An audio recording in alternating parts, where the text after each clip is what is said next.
भविष्यवाणी का कार्यालय या मंत्रालय में गलत धारणाएं क्या क्या है, चलिए इसके बारे में इस वीडियो में हम जानते हैं।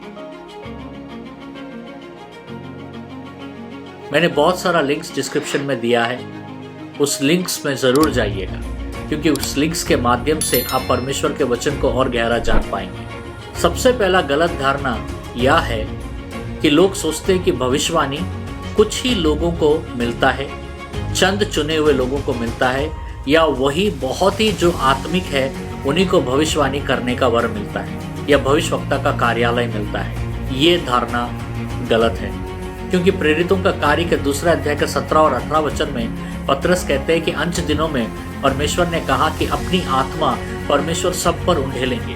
उसमें बच्चों पर उंडेलेंगे, जवानों पर उंडेलेंगे, बूढ़ों पर उंडेलेंगे, हर प्रकार के लोगों के ऊपर परमेश्वर अपने पवित्र आत्मा उतरेंगे।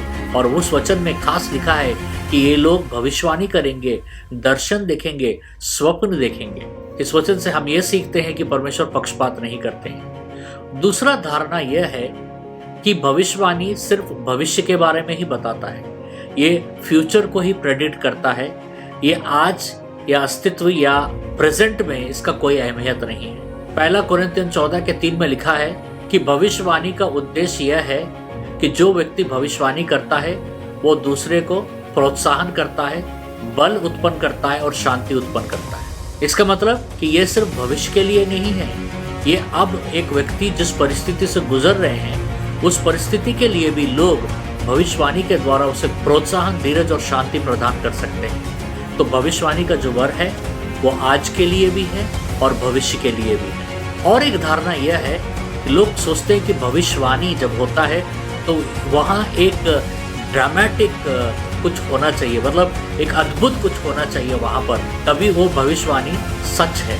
और लोग ये अपेक्षा करते हैं कि जब भविष्यवाणी होता है तो वहाँ कुछ जैसे हवाएं बहनी चाहिए या कुछ आंधियां उतरनी चाहिए, भूकंप जैसा हिलना चाहिए। लेकिन जब हम पहले राजाएं का 19वां अध्याय का 11 से लेकर 12 वचन जब हम पढ़ते हैं, उसमें हम ये पढ़ते हैं कि भविष्यवक्ता एलाइजा जो थे वो परमेश्वर का आवाज एक धीमी रूप से सुन रहा है, जैसे जेंटल विस्पर, जैसे उसके कान में कोई फुसफुसा रहा है। परमेश्वर भविष्यवाणी हमारे कान में फुसफुसा के भी बताते हैं। हर बार आंधी, तूफान, आग, बिजली कड़कना यही नहीं, ड्रामा ही नहीं होता है। परमेश्वर साधारण चीजों से भी, साधारण से बात करके भी असाधारण कार्य कर सकते हैं परमेश्वर। इस बात को हमें याद रखना है। और एक गलत धारणा यह है कि अगर भविष्यवाणी किया जाता है तो जैसे भविष्यवाणी किया गया है बिल्कुल वैसा ही होना चाहिए, वरना वो भविष्यवाणी गलत है।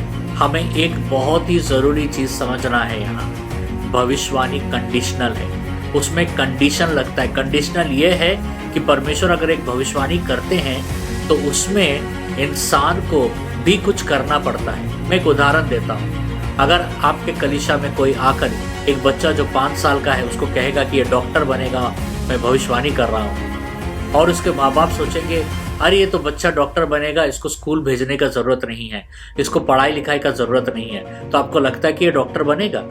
नहीं। तब ये भविष्यवाणी को कैसा लिया जा सकता है? उस माँ बाप को पता चला कि ये बेटा या ये बेटी जो है वो डॉक्टर बनेगा या बनेगी, और उनको उस रीति में प्रोत्साहन करना है, उस बच्चे को लेकर प्रार्थना करना है, उस बच्चे को उसके लिए तैयार करना है कि परमेश्वर का योजना यह है कि इस बच्चे के ऊपर में कि वो डॉक्टर बनेगा या इंजीनियर बनेगा या टीचर बनेगा या प्रोफेसर बनेगा या कुछ भी बनेगा, ये योजना है। तो उसके लिए उसे तैयार करना जरूरी है, ये माँ बाप का कर्तव्य है। तो ये कंडीशन है उसका। उदाहरण हम जोना को देखते हैं। जोना जो था वो निनावे नहीं जाना चाहता, लेकिन बहुत सारे हालात को सामना करना पड़ा और उसने अपने हृदय को तैयार किया। उसने उस कंडीशन में अपने आप को ले आया कि हाँ परमेश्वर मैं जाऊंगा। जब तक जोना वहाँ पर नहीं गया, निनावे में बेदारी नहीं आया। तो सबसे ज़रूरी है कि भविष्यवाणी हो जाने से सब कुछ अपने आप नहीं हो जाता है, उसके लिए हमें प्रयास भी करना पड़ेगा उस भविष्यवाणी को पूरा करने के लिए। आखिरी यह है कि लोग सोचते हैं कि भविष्यवक्ता को कोई सवाल नहीं पूछा जा सकता, वो जो बोल दिया वही सच है। लेकिन 1 थिस्सलुनीकियों 5 का 20 और 21वां वचन कुछ और ही कहता है। वो कहता है कि हर भविष्यवाणी को परखना बहुत ही जरूरी है, और उसे तब तक परखना है तब तक कि उसमें से असलियत बाहर ना निकले। इसलिए जब भी कोई भविष्यवाणी आपके ऊपर हो तो उसे वैसा ही मत लीजिएगा।